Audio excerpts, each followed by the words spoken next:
classes. Going to be finishing this very important chapter 80 of the Kitzur Shulchan Aruch on the laws of Shabbos. Let's bring up the original text. Hold on.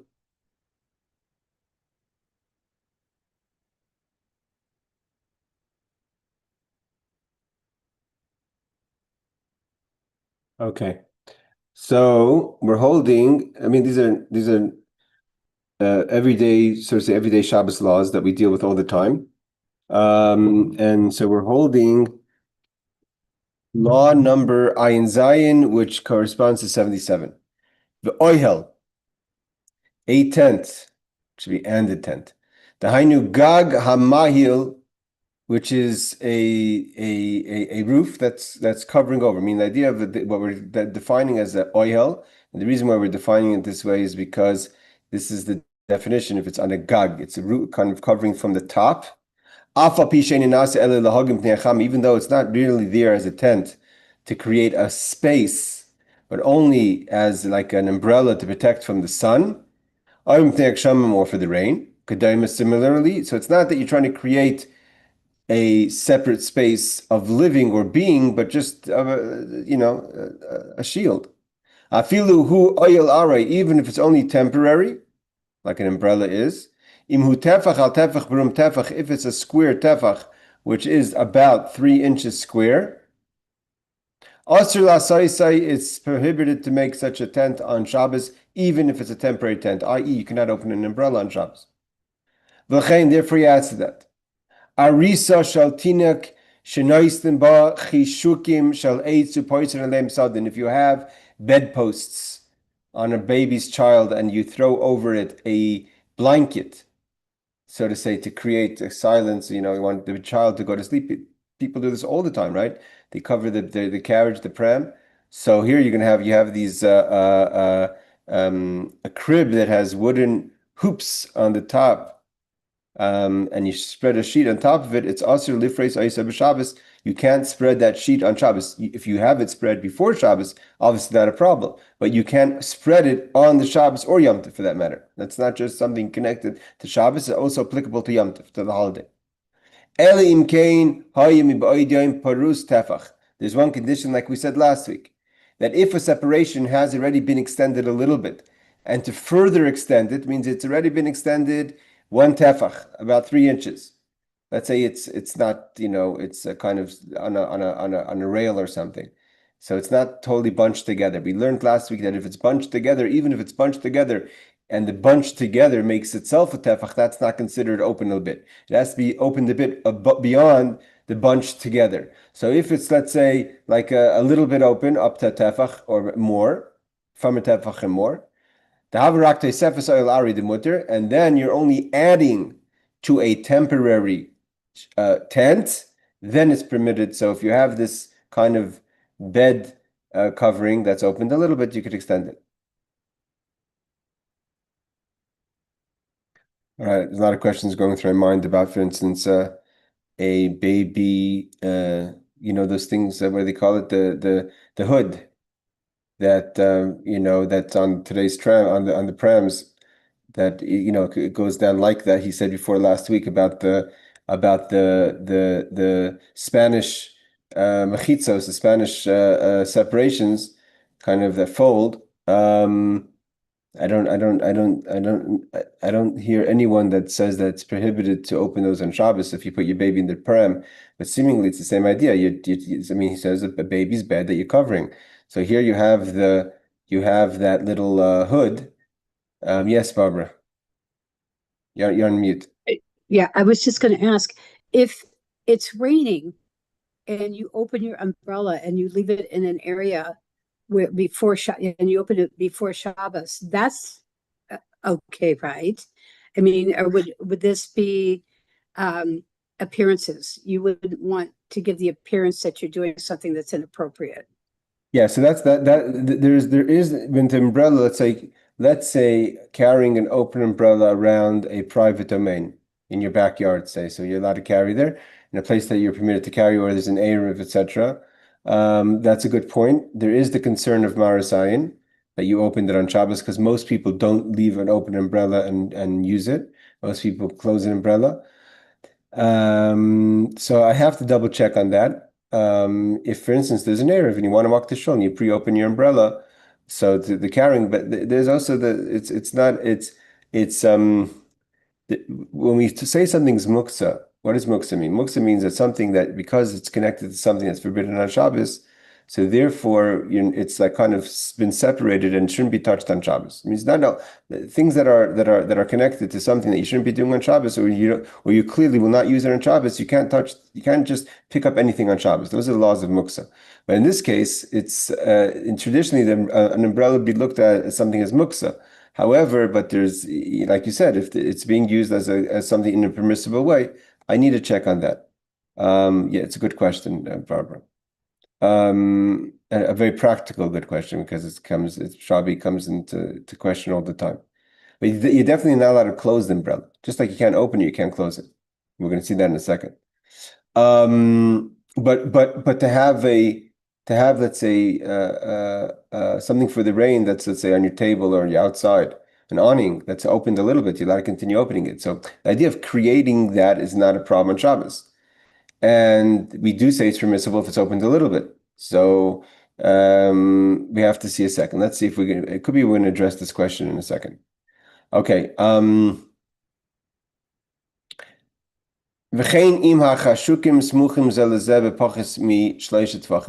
He says here there's one more thing. If we know there's a law called lavud. Lavud means that there's in between spaces that are considered invisible, so to say, separation. For instance, there's if you have poles together within 3 tvachim, so let's say within 9 inches, you have a whole bunch of poles. So then that's considered a closed space. So it's as if there is already a covering. So let's say you have a baby pram, a baby carriage that has a whole bunch of, I'm trying to remember if that's what I had when I was a kid. You have a whole bunch, you have like a little kind of 4 posts over the baby's bed, and then you have like a frame that has a whole bunch of little, let's say 1x1s or 1x2s that are make up, they're all within 9 inches that make kind of a support that you would put the cloth over. So in this case, those boards, so the little boards that make up the frame, so although it's not going to really help the baby as far as what you're trying to accomplish to make it dark or what have you, but Torah considers that space closed. So by putting the towel over that space, you're not adding anything. It's already been closed. We use the laws of Lobwood, for instance, when it comes to building a sukkah. A sukkah has to have a wall, have to have 2.5 walls. So when you put up the sukkah, for instance, the walls have to be not just you have to have if you have walls that have let's say you have a frame around you in your backyard that's made up of 100 poles, but the poles it's not you don't have walls actually, you just have poles going, but they're within 9 inches of each other, 3 tvachim. So the Torah considers that a closed space. And that's a wall, although it's not, technically a wall. I mean, it blocks things from coming in and coming out, but it's not the reason. The reason is that Torah considers lavud a closed space. So these are laws of lavud, meaning lavud means to lock things in. So he says, if the beams, so to say, over the bed are within 3 tvachim, which are about 9 inches, so that halachically seals that space. It's already considered an oil. So throwing the towel, the blanket over it, it's not a problem. Because this he says it's a law for Moshe and Sinai. It means there's a concept called halach l'Moshe Sinai. There's no written law, but this is a tradition came down from Sinai, from Moshe. Whatever is less than 3 tvachim, again around 9-10 inches, is considered lavud. Again, so for instance, halachically, when you build your sukkah, so in the laws of sukkah we have walls, but the walls have to stand in a way ruach mitzuya.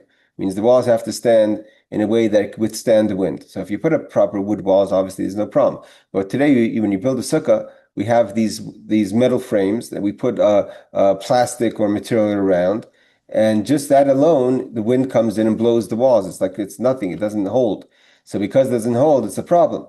And if you walk into a religious conscious sukkah, you're going to see that aside for those walls, there's going to be strings, ropes, 3-4 ropes from the bottom, from the base of the sukkah up to about 10 tvachim, because that's another law that there's 10 tvachim. Then we say good asik mechitzos, and then so therefore, and it's going to lock up the 3-4 walls of the sukkah, and therefore, although that kind of, in theory, you don't even need the material.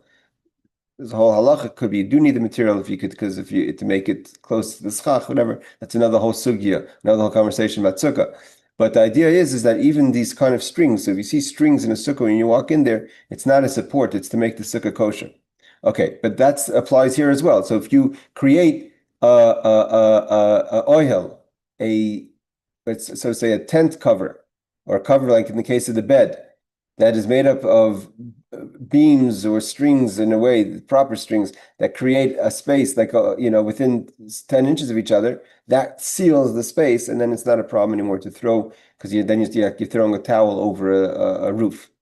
So chashuk lavid, which means kimechuber v'sasim, it's connected and sealed. Therefore, you could put it on top of that sealed, halachically sealed space. You could put on top a covering for the baby. Again, so if you have a crib, the old today cribs don't look like these, but you have those big cribs with the 4 posts, and on top of the posts you have frames, and the frames are made up of small little beams that cover the baby's over the baby's head. That is within 10 inches of each other. So that becomes a sealed space. Then to throw a blanket over that to darken the room or what have you, the space, is not a problem, or protect the baby from whatever. All right, let's see the footnotes. 200. A tent is as long as if it's a square tefach. This is rabbinic prohibition, lest you come to make a permanent tent. So although this is only a temporary tent, but the rabbis were concerned that you may build on Shabbos, so therefore you can't make even this temporary tent if it's a square tefach, a square 3 inches, and has not been opened at least an inch, a tefach on before Shabbos. It is permitted to open and close. Oh, there we go. See, I asked the question. It is permitted to open and close the hood of a carriage because it is on hinges, and is like opening and closing a door, the Chazon Ish. Perfect. I'm happy this was brought up. So I was wondering about that. So the reason why you're allowed to open the hood of the baby's carriage, because if you know, the hood actually has a hinge that is on the 2 sides of the carriage. So then it's like a door. So the Chazon Ish paskined that it's permissible to open a hood on Shabbos. So this question was addressed. Baruch Hashem, we have the answer. Okay, let's continue. Any questions on this law before we continue? We're going to get, I think, to the umbrella question that you asked, Barbara. Now, this problem of creating a temporary tent, makes other things problematic. For instance, teva shakisi shloi einim chuberes la b'tzirim. So here we see that definition is, again, like we said last week, that there's the problem. If we have the hinges, then it's a door. It's not so problematic. Based on this, the Chazon Ish says that opening a pram's hood is not a problem on Shabbos. But if you have a box, a trunk that has a cover, the cover is not connected by hinges, right? Remember the old trunks, wood or whatever, hard plastic trunks that had a hinge door.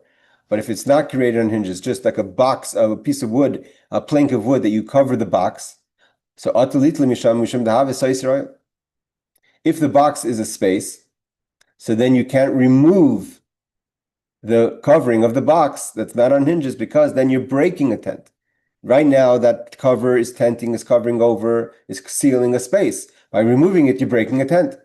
So if you have again, this is common, I don't know, today they're so common, everything's plastic, IKEA. But back in the day, when we were kids, you're growing up, toy boxes and stuff like that had these coverings. So you have to be careful to know if you could open it or close it on Shabbos. But you can't cover the box. Because then you're making a tent. Those days, right? What did you do? You had a barrel, and you took a barrel, and when you needed a dining room table, right? People didn't have dining rooms and living rooms and offices and TV rooms and reading rooms. Back in the day, you had one room, family room. So when it's time to eat, you took the barrel from the corner and you took the board from the side and you put the board on the barrel and you created a table. So here's the problem: how you place the barrel. If you place the barrel where the opening is on the top, and by putting the board, which creates the table, over the barrel, is closing up the barrel. It's making an oil. It's making a tent. So therefore, it says, when you place a board over a barrel to make a table. Put the barrel upside down, and you put the board on top of the bottom of the barrel, and this you're not covering the barrel. If you're going to put the table, so to say, the board on the open side of the barrel, you're making a tent. No footnotes on this. Okay, let's continue. Pia Ashan, what about a chimney? He calls it Roichfang. Roich, I think Roichfang. I think Roich is from Reach is from smell. I think so. If the chimney is from the side, then you're just adding to the separation. You could close the chimney on Shabbos. If you're closing it on top, so then you're creating oil. Because you're making a tent.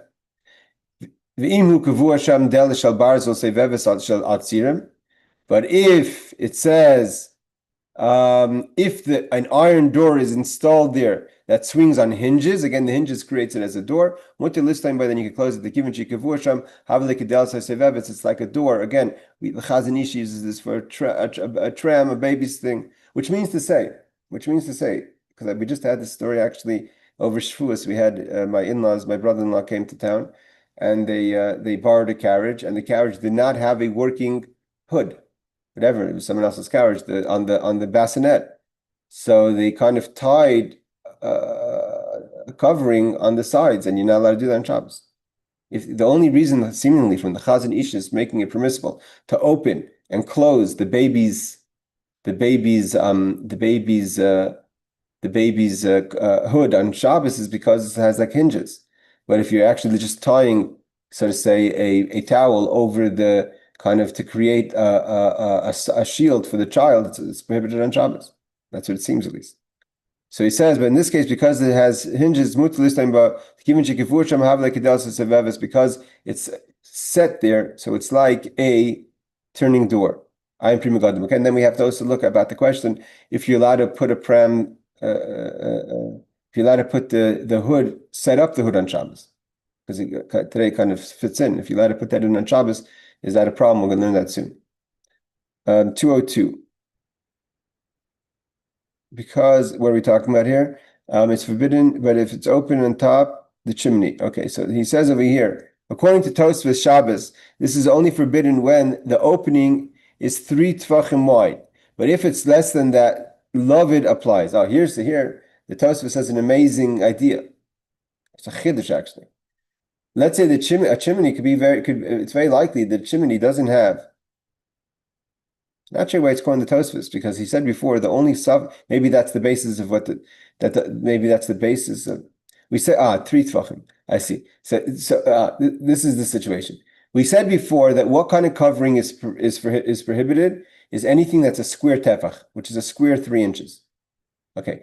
Then we learned a law that says that within 3 inches of so to say space, it's considered locked, sealed up. That's usually used kind of in, let's say, like, beams. If you have 1 beam, 2 beams, 3 beams, 4 beams, and you want to, and there's less than 9 inches in between each beam.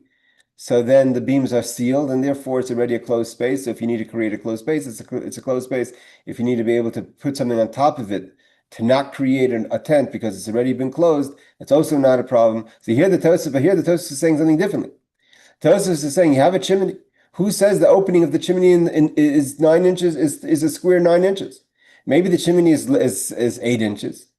And then the 4 walls of the chimney are sealed. That's a very big chiddush. It means it's using the walls to seal the ceiling, as opposed to usually just using planks to seal themselves. It's a big idea that Tosfos is saying. So according to Tosfos, Shabbos, this is only forbidden when the opening of the 3 tvachim wide. But if it's less than that, Lavid applies, because who says the Lavid doesn't apply to the walls? Then maybe the walls seal themselves. And if I remember now correctly, that when my grandfather built his sukkah, people have the laws of Lavid also apply when it comes to sukkah. When you have, let's say, people have, it's common, I don't know in New York, but in other places, it's common to have, let's say, a house sukkah. What's a house sukkah? You have a room in the house that has a retractable roof, and you open the roof on Sukkot, and you put down schach, and you have the walls from the house. But the question is, how does it work? How close are the walls to the schach, to the sukkah part, and how much space do you have? So we use the laws of Lavud and good asking mechitzas. We use the ideas to seal the space. So here the Tosfos is saying it seals the space. The walls themselves close themselves up to create a makeshift roof, even though it's a total opening. It means even though hypothetically you could say the four sides of the chimney are going upwards and they're four square walls around each other on the side, but why should they not be sealing on top as well if they're within 9 inches? And cover already, and therefore you may cover it because then you're only adding to the you're not doing anything. It's already covered. So to put a board there is like putting a sheet over the frame that has beams that are less than 9 inches apart. And the Mishnah Brura rules that you can rely on this when it comes to Shabbos, to closing a chimney, which is interesting. 9 inches is not a small space. Okay. Let's say you have an idea that you have a barrel and you cover it with a garment or whatever, a sheet, right? So here, like this, the question is like this. Comes another question: what's considered open space that you're covering, right? So we clearly said you're not allowed to close and open boxes that are empty. Why? Or boxes in general, because it's you're creating a tent. What happens if the box itself is full? So this is a question when we go into the laws. What fills a space that it's no longer an opening, that there's no longer a tent? These laws apply to the laws of impurity as well. So he says, if you want to cover a garment or a sheet over a barrel, if the barrel is not completely full. Here he doesn't say full with what. In halachas of Tumah and Tara, in other things, it's not so simple what could be inside it, if it's something temporary or not. Well, let's say he's talking about here a barrel of liquid. Let's say a barrel of wine or water. And he says if there is even one tefach, again, a tefach is about 3 inches. Tefach is supposed to be the length of an average fist. So if there's that much space between the end of the top of the liquid and the top of the barrel, so then that open space is enough to be covered and considered a tent, and therefore you can't.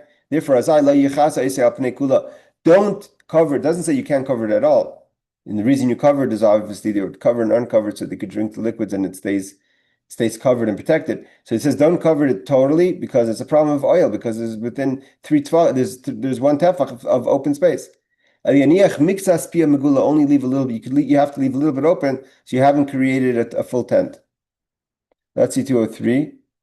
This refers only to a garment specifically used for this purpose. I mean, so we're not talking about just throwing a towel over, but you have a special barrel coverer. So I guess they didn't want to have a hard piece of wood to pick up and out. So they would have sometimes just like a covering.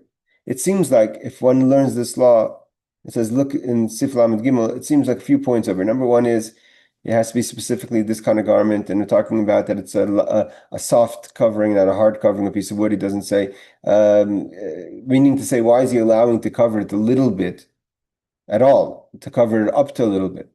So it seems like, why isn't it an oil over, let's say you cover 9/10 of the barrel. So why isn't those 9/10 considered covering? So because it's just a material and it's not a solid, so therefore the space that's being covered is not covered unless it's fully covered.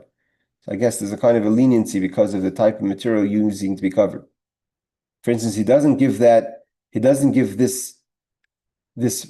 option when it comes to a baby. He could have said the same thing about a baby's crib, that you just cover up to a little bit. He doesn't say that. So we have to analyze, why is this different? Okay, now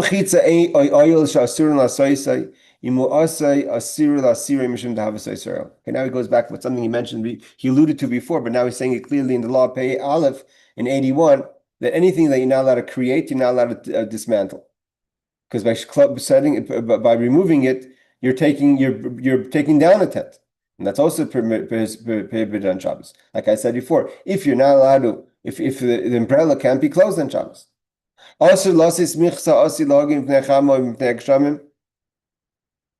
Oh, I see. Barbara, this is the problem. The difference between, let's say, a table awning. You know, there's table awnings that sit like a pole in the middle of our table, and then you open it and it spreads. Or to open an awning, those are positioned. They're set on Shabbos. Here, if your idea of opening an umbrella on Shabbos is still a problem, because if when you open the umbrella on Shabbos, the oil happens when you hold it over you.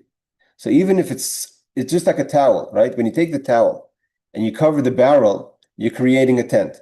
You're not really avoiding the problem by leaving the umbrella open on Shabbos, because it's just on the side. When you hold it up, now you've created the tent. So it's the problem of holding it up and creating the tent that's the problem on Shabbos. So that's what he says in Law 82. Asur loses, you can't even carry a covering, meaning an umbrella for the sun or for the rain. Shekorim, that's called shimshia, mitria, or in English, an umbrella.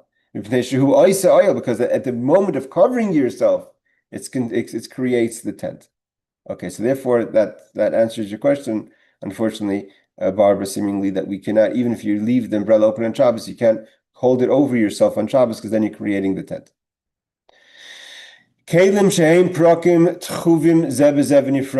If you have vessels that are made of sections, parts, this is what I was talking about, the part of putting in the carriage hood on Shabbos, right? So they have things that are made up of parts, and they become separated. If they were usually joined loosely, so if it's just loosely connected, so you could put them back because they're not really solid. You're not creating a solid. If they're meant to be kept strong connected, and I would assume that would apply to putting in the carriage, so to say, hood. You can't even return it, even if to return it in a loose way. So you're saying, okay, I'm gonna. Usually it's kept, together, but now I'm going to make it loose. You're not allowed to do that in Shabbos.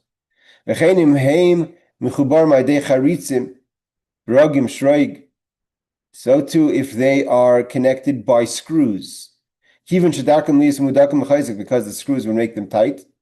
If they become loose, you can't even return it to be loose. Maybe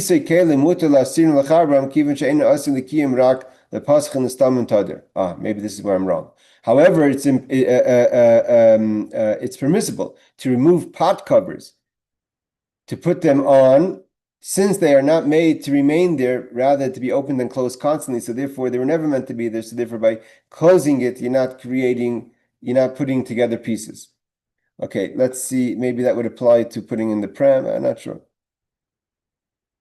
Even if they screw on and off, meaning if you screw a top, so you're making it tight. Let's say you screw, what do they call them? A mason bottle. So you screw it tight. So even though you're screwing it tight, so you're making something tight, but because you always open and close it, it's not a problem. So to open and close tight covers on Shabbos is not a problem, because they're always open and closed. But things that remain is prohibited. I'm assuming, I'm not sure about putting in the position, like setting up a carriage, and unless I guess if it's always being collapsed and put together, maybe it's considered like a pot. Okay. Machbesh, which is a press, calls it a press in Yiddish as well. Which means those days they took two boards and you put them together. That would fold the clothing properly. If it's a home, it's not a business, you're not a cleaners.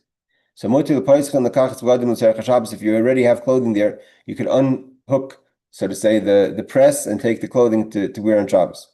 It says the Tzarech Shabbos. You can't do it to clean up the house, to fold the clothing and put them in the cupboard. But you could open it if you need to wear the clothing that are in the press.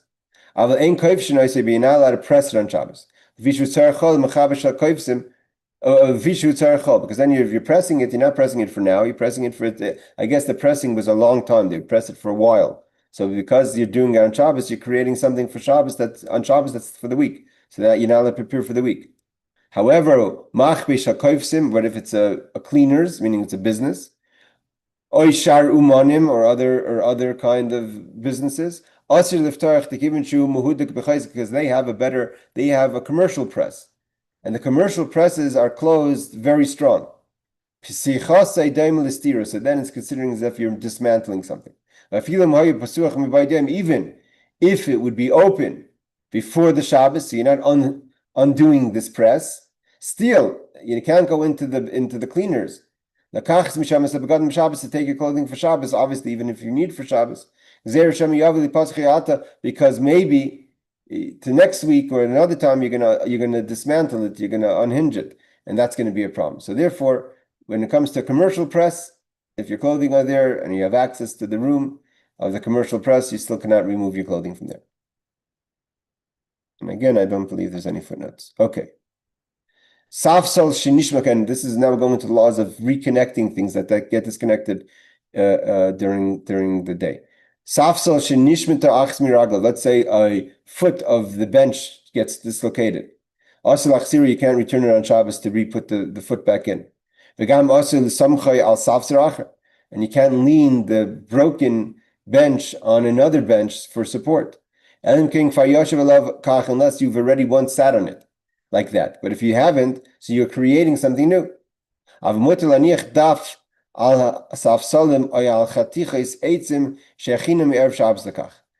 it's permissible to place a board on stools or a piece of wood that have been prepared Erev Shabbos for this purpose, like the table to sit. So you've already prepared it. Now you're just putting the board on top. But to take a broken, what's the problem with the broken? The broken bench wasn't. You didn't know it's going to break, so you didn't have intention to use support on another bench. Okay, 206. Let's see the footnotes on this. Sorry, I think 205.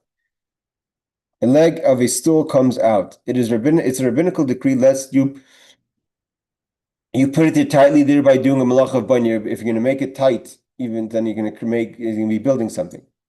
Or makabe patish, a final hammer blow, which is that you're making completing the job of the bench, which is that's also prohibited on Shabbos.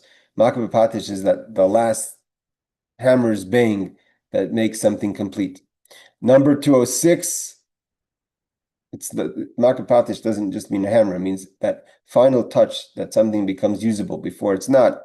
Like a builder will use that last hammer's knock to kind of finish the job. So by finishing the job, you're creating that before it wasn't finished, now it's finished. 206 is you can't put it back on Shabbos. Why? If the leg broke or fell out and is no longer useful, you may move the stool and lean it on another stool. Tas Shulchan Aruch, okay, and the Shulchan Aruch Harav and the Mishnah Berurah say, so if the leg broke and fell out and is no longer useful, so then you could take the stool and lean it on another stool. Even though he says right afterwards, and it's also forbidden to lean the stool on another stool. So let's see, 207. This ruling is based on the Ramah. Even according to this ruling, if you do not move it, you may sit on it as is. Okay, so basically in 206, he's quoting the opinions that disagree with this 207, which is the Ramah. Means according to the Alter Rebbe, based on the Taz, you could lean the broken stool on a usable stool. However, he says that the Ramah says that you cannot. So even in this ruling, it's only you can't use it to lean on another stool, but to sit on it as it is broken, that's not a problem. Unless you previously sat on it in this manner, which is for then we do not fear you'll put in its leg. Oh, I see what he's saying. Seemingly the Ramah is talking about a case where the leg falls out and is not broken, and you're not allowed to put the leg back in, so you're going to lean it on another stool, and then the concern is you may put the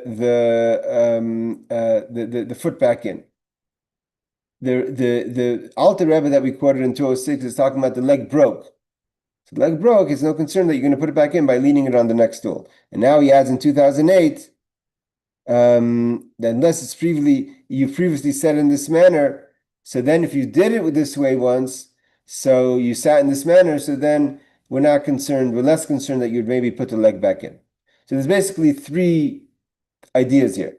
If you have a stool that breaks and one of the legs break and the foot itself is broken and it can't be returned in, so then according to the Taz and the Alter Rebbe, you could lean it on another stool and sit in it. According to the Ramah, you shouldn't sit on a stool if the leg falls out and put it and support it on the next stool, because we're concerned you may put the foot back in. It doesn't say if the Ramah would agree with Alter Rebbe in the case where the leg breaks. But if you but to sit on it as it is broken is not a problem. But if you once in another scenario sat down on when the foot falls out by supporting it to the next bench, so you've already done it, and therefore it's less concerned that you're going to put the foot back in because you've already had an alternative option. So then we have no concern on Shabbos as well. Okay. What about winding a clock on Shabbos? Kli hamoires hashois, a clock, a zeger. Afilu shadayin hoylach, even if it's still going. Means the gears are still running, but you need to it's going to run out soon. So it's not like it's totally stopped, but you want to give it a few more turns. Also, you're not allowed to do it on Shabbos. That it should, by winding it more, so it won't stop. You're not allowed to make it to prevent it from stopping, even though it's not going to be stopping right now. But on the second day of Yom Tov, one can maybe be more lenient. We'll see the footnotes. Only if it's if it's still going. If it totally stops, then you can't wind it even on the second day of Yom Tov. And only this is in the situation if you need it for the time right now. But if you're doing it for tomorrow, then you're preparing something for tomorrow is a problem. Also in a case where, for whatever reason, in the hospital, let's say, you need to know, it's very important to know when to take your medicine, whatever. There's a ill person that depends on the clock, so then you're allowed to wind the clock in any scenario for Shabbos. If you have no Gentile nearby, that's easy for the person. It means you don't have to get too crazy to find the Gentile to wind your clock.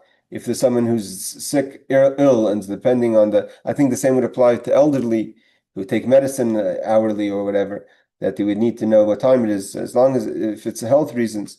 So then, if someone's nearby a Gentile, then ask them to do it. But if not, it's not a problem. Even seemingly, what he says, even if if the clock totally stops. Okay, 209. And here we're talking about you're not allowed to wind it to prevent it from stopping on Shabbos. According to the Mishnah Brura, it is also forbidden to shake a watch in order to get it moving again. So that's why from the Mishnah, we have sometimes where you shake. There's wristwatches that run on movement. That the more as you're moving, because you're walking around, that's the winding of the clock. The Mishnah Brura seems from the actual literal text of English, what they're taking from the Mishnah Brura 33815, seems to indicate that if the watch stopped, you can't shake it to start. It's not clear if it's still going, if you could move a clock that would be wounded up more by movement. So, for instance, in this, what would be the case? Are you allowed to wear a wristwatch that winds on movement if it's already moving? Mishnah Brura says you're not allowed to. If it stopped, you can't. But what about if it's moving already? From the text, it's not clear. You can, I guess, maybe look at it either way. But for a sick person, so that he will know when to take his medicine, like I said, so the same would apply for elderly. Even on Shabbos, provided still. Oh, sorry. So here, the footnote, he disagrees with what I said. It's only permitted on Shabbos if it's still going. I guess on Yom Tov, if it's not going, you could wind it. It's less severe. But on Shabbos, it has to be still going. Otherwise, you have to really find a Gentile. 212, he says, it may be wound for a sick person by non-Jew, even if it stops. Okay. So if it stops, then a Gentile is okay. See Shulchan Aruch 328:17, Mishnah Brura, see Shulchan Aruch Ramah. Okay. Rounding things up here. Asir lashmiya kol shel shir b'Shabbos b'kli oivei varav. This is the idea of making sounds and music for instrument. So it's forbidden to make musical sounds on Shabbos, even with your hands, with your body, Avarim. Chutz mipi, besides from your mouth. So you're allowed to whistle, not whistle, you're allowed to, obviously sing or make other kind of sounds, a cappella on Shabbos, if you're not using your hands. I feel the hakis bet spice of zu, but even to bang your fingers like this, snap your fingers, or to bang your fingers al luchais or to bang on a wall, lashmiya kel, to make a sound as a music, oila kashkesh ve'egoiz, or to shake, nuts that would sound like an instrument, oy bezug litinoik shlayivka, or to shake a bell for a child, to distract the child so the child shouldn't cry. You're not allowed to do these distractions on Shabbos. Now he says, you're not allowed to clap on Shabbos. Anyone who's been by the Rebbe's for Brengen, the Rebbe would clap on Shabbos. I checked over here the laws over here by he says he quotes over here, he doesn't make it permissible. He says the only way you're allowed to clap on Shabbos is through shinoi. People clap like this on Shabbos. The Rebbe would clap regularly. I think the Rebbe said that there's a Minchas Elazar that allows. Minchas Elazar was a halachic authority before the war. From the Munkach Rebbe. May one sing or whistle? It is permitted to sing or make any form of musical notes with one's mouth, like I said, a cappella, such as whistling or imitating the playing of an instrument, which would be a cappella. So he says whistling is allowed in Shabbos. Clapping, one may not clap his hands against each other or his lap in a regular fashion, whether out of joy, even for marriage, or whether for mourning, if you're upset. However, it is permitted to clap in an irregular fashion. Snapping one's fingers, one may not play a tune through snapping his fingers against each other or against another, I guess. But if you want to snap your finger, if that's what you want to do to get someone's attention, is different. Dancing is likewise forbidden to dance. Where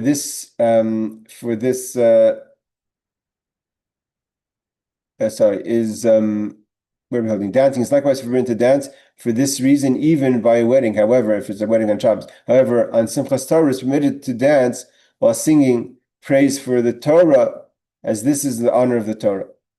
The reason for all the above restrictions, all of these matters and the like of them are forbidden due to the decree that one may come to fix himself a musical instrument or sing or lame it with, so he may end up. It's a gzeira that maybe you're going to make an instrument, so therefore you can't make musical sounds with your hands.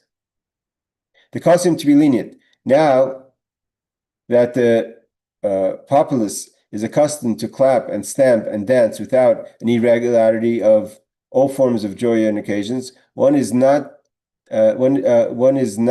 protest their actions as it is for certain that they will not listen, and it is best that they not be neglected transgressors. Okay. He says, all right, here he's talking about the idea of, we're going to get to in a second, of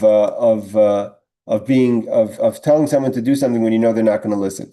So but the Rebbe did clap on Shabbos, and I think he had a basis of the Minchas Elazar. So let's just see it again inside. So he says,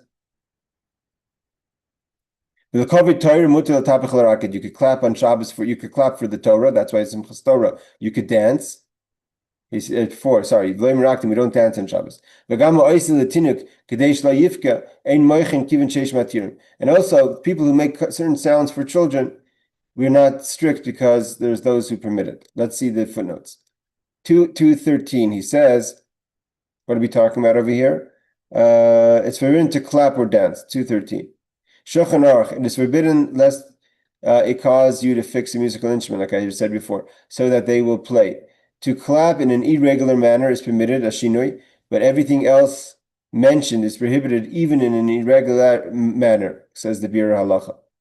2014 means you can't bang on the table in an irregular manner. In other words, such as Simchas Torah, you're allowed to dance for Torah, but for no other simcha, but not just for weddings, only for Simchas Torah. You may also you should not protest for the poskim who permit it, which is to make noise for a baby, Tosfos Mishnah Berurah rules that this applies only to clapping and dancing, but not to rattling nuts. That if you want to calm a child down, you could dance and clap for a child, but you can't rattle nuts. That's prohibited even for children. Now the question is, can you knock on the door then? Right? You're coming to someone's house. It says you're not allowed to bang on the door. You're not allowed to bang on the table. So maybe you're not allowed to knock on the door because it's making a sound. So he says, no. Kol she'einu derech shir. If the sound is not coming in a way of music, you're not knocking less, and therefore maybe some people have try to get jingly with their knocks. Maybe to be careful on that as well. But here it says kol she'einu derech shir. If it's a sound that you're making but not musical, mutar lashmiya v'chem mutar lahakish al das. You're allowed to do it. Therefore, one's allowed to knock on the door on Shabbos. And you're knocking, so they should open for you. If you're knocking to make sounds, that's something else. But if you're knocking for them to open, that's permitted. Ukiyetziv is our similar kind of making sounds that are not related to music. However, those who say sha'afal pikein osir lashmiya kol bikli hamyuchid lekach goin lahakish zados b'dabas hakavu isbag. But you're not allowed to use those metal, the old metal doorknobs that would bang to make sound. Those little things that makes loud sound, that you can't knock on Shabbos, but you can knock your hand on the door on Shabbos. Okay. You can't pull a bell on Shabbos that's for the door. We're not talking about electric bell. Even if you have a bell on the side, you're not making music. You're only pulling the bell so someone should open the door. You're not allowed to do it on Shabbos.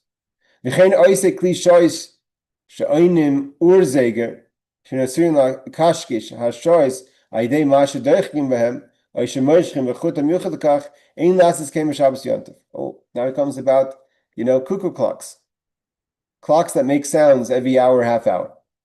It says,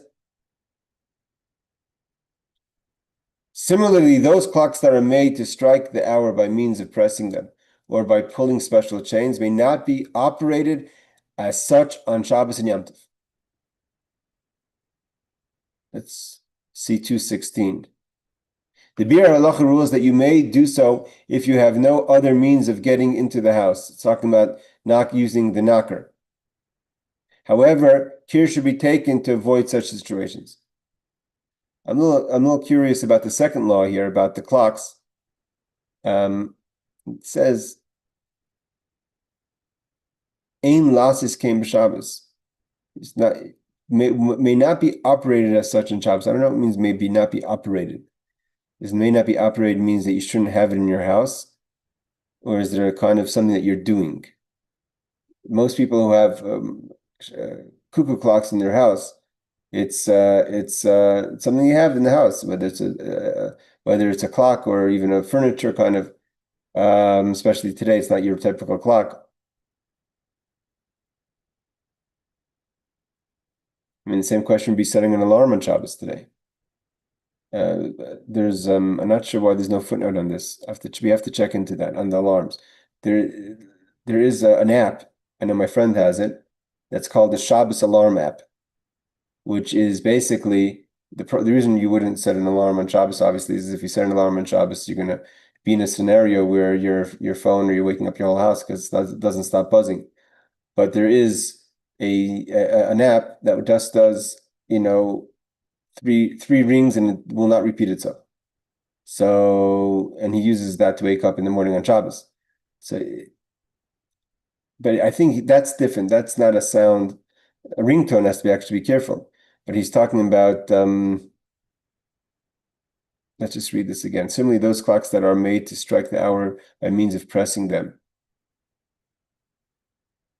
or by pulling a special chain may not be operated. I think I'm misunderstanding this. I think it's talking about not a cuckoo clock that runs automatically, but I think there's actually a manual lever or string that you pull on the hour. That's what it seems like. I guess to let other people know the time. Like, banging, lahavdil of those who bang the bells to tell people the time. You're not allowed to do that on Shabbos. But that's if it's manually. But if it's done automatically, it seems like it's permitted. That would be why it would be permissible to have the alarms go off on Shabbos. Let's do how much do we have left here? We're just going to finish it. Hamashamer Peres Israelim Pnei Achai v'Oif lo yaspikach al kaf lo yitapech kappa v'yirechai v'lo yirakid b'raglav k'tei lahavricham k'derech shvois b'chol. If you're a person who's watching foods from the birds and you don't want them to come take your seeds or what have you, your fruit, you're not allowed to clap your hands or bang your feet, so the birds should run away. You're not allowed to scare away birds on Shabbos. Why? He says 2017, lest you throw a rock at them. In a Rishus Harabim, maybe you're going to be in a public domain and you're throwing something on Shabbos. So this is not because you're making music, you're not making music, but because if you're not successful in shooing them off with the clapping or banging your foot, you may throw something on Shabbos in the public domain. 218, it is irregular manner and it's permissible. As you would in the weekdays, in an irregular manner, it is permissible. If you do something that's making a shinoi, then you're allowed to. Ein serchakin begoizim v'kiyetz ben al gabi akarka afilu mirutzfaf mikol mokim ein limchais benashim mektanim v'shavad yishmu umutav shiyushagim v'yemazidim. Here we have one of the famous laws about if you really feel people are not going to listen to you, just keep your mouth shut. Let's just talk about it. It's not permitted to play with nuts or the like on the ground, even if it's covered by the floor. Okay, so here you're talking about like a game. So the Shulchan Aruch, what's the fear? For the fear that the holes will be made in the ground. So even if you're by playing with these hard, like balls or nuts on Shabbos, jacks, whatever you have them, or what they call them in Chamesh Avanim, you're not allowed to do it on Shabbos because you may make a hole in the ground on Shabbos. Even if it's not a dirt floor, the sage is prohibited. Since it is not an important activity, it's a game. They prohibited this on floors for fear that it will be played on dirt floor. Now, he says, but however, if the children are just going to do it anyways, there's a concept in halacha that says that if you know someone's not going to listen to you and they think it is permissible, what are we already doing? We're not making holes, we're being careful. It's not even a dirt floor. So then just be quiet, because if they're not going to listen to you anyways, let them at least be doing something, a transgression that is unknowingly, which is a shogeg, than to do it in a way of preempting, knowing that what they're doing is wrong. Bottom line, folding clothing on Shabbos is prohibited on Shabbos. You're not allowed to fold your clothing on Shabbos. 221, in other words, on the creases. You may fold your talis, but not on its creases. It means the problem over here is to refold on its creases. So if you have something that you want to, even for, let's say, towel or what have you, if it's not on its creases, he says for the talis, you're allowed to close on Shabbos, you're allowed to fold on Shabbos. There's also the problem is also that you're preparing for the weekday. But here we're not even talking about preparing for the weekday. We're just talking about folding something that's on its creases is not allowed on Shabbos. Talis she'achas by or. Let's say something caught fire. So you're not allowed to put it out on fire on Shabbos if there's no concern that it's going to cause physical harm. If it's going to cause monetary damages, you're not allowed to put it out on Shabbos. You're not allowed to put out a fire on Shabbos. But if it's going to cause physical harm, that's something else. If it's pekuach nefesh, something else. But what happens if, let's say, your garment catches fire? So it's just in the beginning, you have a long towel, right? You have to just sit there and watch it burn. It says, you could drench the rest of the talis, of the towel or the blanket with water, so you're not putting out the fire. So when the fire reaches where the water is, basically where it's drenched, it's going to go out on its own. But to pour water on the fire has been prohibited. This includes other liquids that clean for fear that you will squeeze it. This includes. Oh, sorry, I missed the end of the law. Sorry. So you're allowed to pour liquids. Water you're not allowed to pour. Lishbachela. And he says this includes other liquids that clean, like water cleans. The problem with spilling water is that by spilling water, you're cleaning the garment. So that's not allowed on Shabbos. But if you pour juice or something else, you're actually making the garment dirty. So you're not cleaning it. And at the same time, you're not putting out the fire. Obviously, you wouldn't put oil there because that's counterproductive. But you're putting out the fire. You're just causing that when it reaches there, it'll go out on its own. So he says same thing with liquids that clean for fear that you will squeeze it, or because soaking is like washing it. So maybe you'll squeeze it as a way of cleaning it, or the washing itself is a problem. Okay. How about, and this is the final law of chapter 80, after 16 classes, what about making your bed on Shabbos? Ein matzinas amita b'Shabbos l'matzah Shabbos. You cannot make your bed on Shabbos for Saturday night. Afal pi sheyesh shas b'yom sheyuchal lishon al b'Shabbos atzmai. Maybe you're going to take a nap by day. Mikol makom kivin she'ein daiti lishon al b'matzah Shabbos. Here we're talking about that you're not planning to go to take a nap. You can take a nap. You're not planning to take a nap. If you wake up in the morning with a clear intent to take a nap, that's something else. Are you mechem in Shabbos l'chol? Because here the problem is not the actual making the bed, but you're cleaning up in the weekday for Shabbos. Okay, let's do 223. As children, we use this law all the time, not to have to make our beds. If the bed is in the living room and it's not nice to have, so to say, a messed up bed, it is permissible, for it's embarrassing, and thus is considered a Shabbos need. Okay, so everyone, like they say, Mazel Tov, we finally finished this chapter. Any questions before we finish the class? Yeah, I have a quick question, Rabbi. So you mentioned no playing of music on Shabbat. Now, and here again, this is kind of a compound question, because I have hearing aids and I have to wear my hearing aids, otherwise I can't hear very well. And what happens is when I take them out of the charger and put them in my ear, they play a tune to let me know that they're working, to let me know that they're fully charged. And there's no way I can unprogram them from doing this.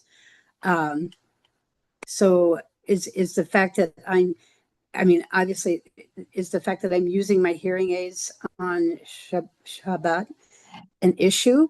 Because it's like a medication. This is how my audiologist explained it to me. Hearing aids, and to use a hearing aid on Shabbos, I'm not going into the hearing. To use a hearing aid on Shabbos is permissible. Okay. Again, for instance, for example, we said before that seemingly the problem with the cuckoo clock is that you're manually making the sounds on the hour, like pulling the chain or what have you. But seemingly, I've never, because I've been in houses that have cuckoo clocks on Shabbos. The question is going to be: are you allowed to, for instance, set your phone or whatever your alarm method is to a ringtone on Shabbos to wake you up, as opposed to just like a blaring, so to say, alarm sound. Now, Okay. the little tune that they play is not really musical for musical. It's just a way for you to know that it's working. Another question would be is if you're allowed to charge your hearing aids on Shabbos, that you have to ask your rabbi what you have to do. I know that people use hearing aids at Shabbos, and Baruch Hashem, I'm not so familiar with the details of hearing aids. But I think you may have to figure out about if you're allowed to charge your hearing aids or unplug your hearing aids on the Shabbos. Now, again, if it's in a situation, and I have to check into what people consider the ruling on this. I know people. I've seen people with hearing aids, obviously, on Shabbos. So it's permissible to use hearing aids on Shabbos, and I don't believe the ringtone in its own that's just telling you that it's working is a problem. That's not the problem. Okay. But you do have to check about unplugging and plugging it. Okay. Okay. But it could be, again, I don't know, maybe there's Shabbos hearing aids that last 24 hours. And if not, and that's not, then maybe, again, we have to check into that. I would ask Rabbi Gold, what's his name? Goldschmidt. Maybe he'll be able to find out for you. Yes, Rebecca. Okay. Thanks, Rabbi. Sure. I think like tangentially, you brought up something about unpacking. Sorry? Something came up about like unpacking a bag, that you can't unpack something on Shabbos, but what if you come back from like a trip or something like close to Shabbos and you can't unpack before Shabbos and you need some things in your bag for during Shabbos, then can you take them out? Yeah, no, again, anything that's required for Shabbos is different than something that's required for preparing Yas for Shabbos. Again, like he says about the bed, if you have a guest or what have you, whatever the scenario is, that someone's sleeping on the couch. So you don't say, well, you're not allowed to make your bed on Shabbos. I'm just going to leave my pillow and blanket and mess on the couch. It doesn't work like that. Having the room presentable is part of owning Shabbos. To take something out of a bag that you need for Shabbos is different than unpacking because you want to make a seder, you want to make things orderly, and you don't, you're dealing with other issues that you don't want to have a suitcase. Let's say you come home and your suitcase is lying there on the floor. So, and you have nothing to do for now. You can't say, okay, I'm going to unpack put my clothing away. That you can't do on Shabbos. But if you need something from the suitcase, obviously you can take it out. Or like let's say you hit really bad traffic on your way to a hotel for Shabbos or something and you get delayed unexpectedly and then you get there to the hotel where you're going to be for Shabbos. You get there like too close to Shabbos to unpack before Shabbos, but everything you brought with you is what you need, are things you need for Shabbos, and the room won't be well lit. Then Yeah, that's different because I just like putting anything away. It's part of your Shabbos experience. That's so it's different. okay. Yeah, that's different. Yeah. Okay, thank you. All right, everyone, welcome. Thank you very much. Next week, Be'ez Hashem, we will be starting chapter 81, the laws of, I think it's the laws of public and private domain.